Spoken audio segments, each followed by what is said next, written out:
Hey, welcome back, my amazing student. This is the Python mentor here, helping you master Python step by step. So in today's lecture, what we're gonna do is we're gonna take a look at the property decorator.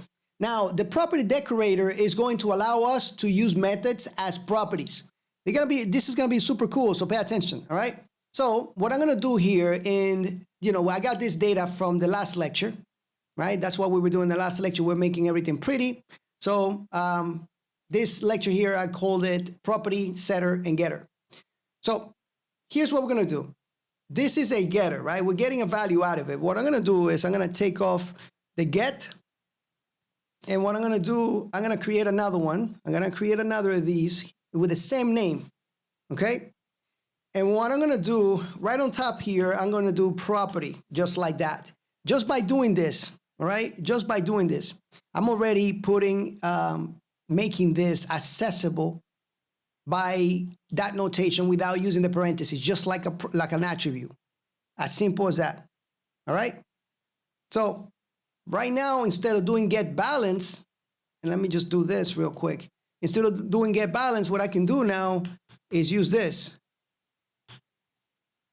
Just like that, without parentheses, all right? So let me just take that off. Let me take this off so that way it's a little bit more clear to you what's going on. Right? So if I run this, you can see that it says 1200 there. All right? That is the balance for Jose. And you can see it now that we are getting this from a method. All right? So we're decorating this method and converting it into a attribute, right? Or a property, should I say. But anyway, let's go ahead. So this is a getter. Let's go ahead and define a setter. So now that we have this property here, this feature included, what I'm gonna do is now we have access to create our own setter.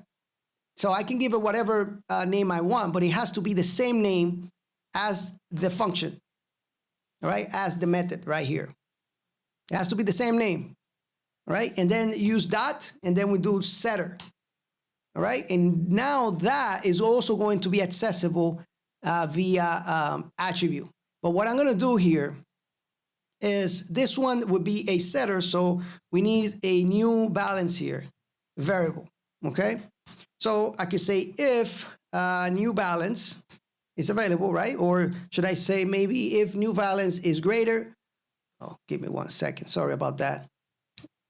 I'm always entering into the console of Python, the CLI. Greater or equal than 0, then what we need to do is we need to set the balance, right? So we say self, and then our balance is private, so we do 2 underscores, right? And then we set it with the new balance, just like that, all right? So now what we do here is we could do else, and then we can print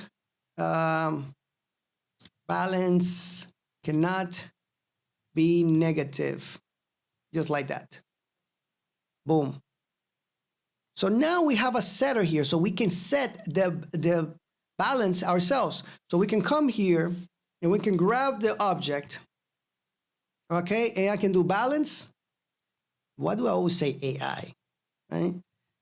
We can grab the balance and we could assign a different number to it, a different value. So now if I print this, you can see that it says 5,000 now, all right?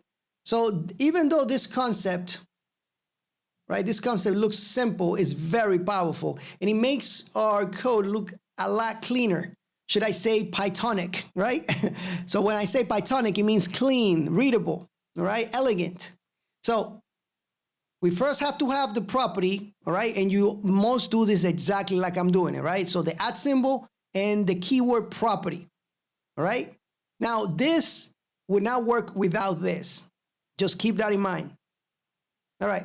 So that's it for this lecture, guys. This was short and sweet. Make sure that you subscribe. Make sure that you click or you like this video and go to the next one. Keep it going, guys. Let's master Python. I'll see you guys on the next lectures.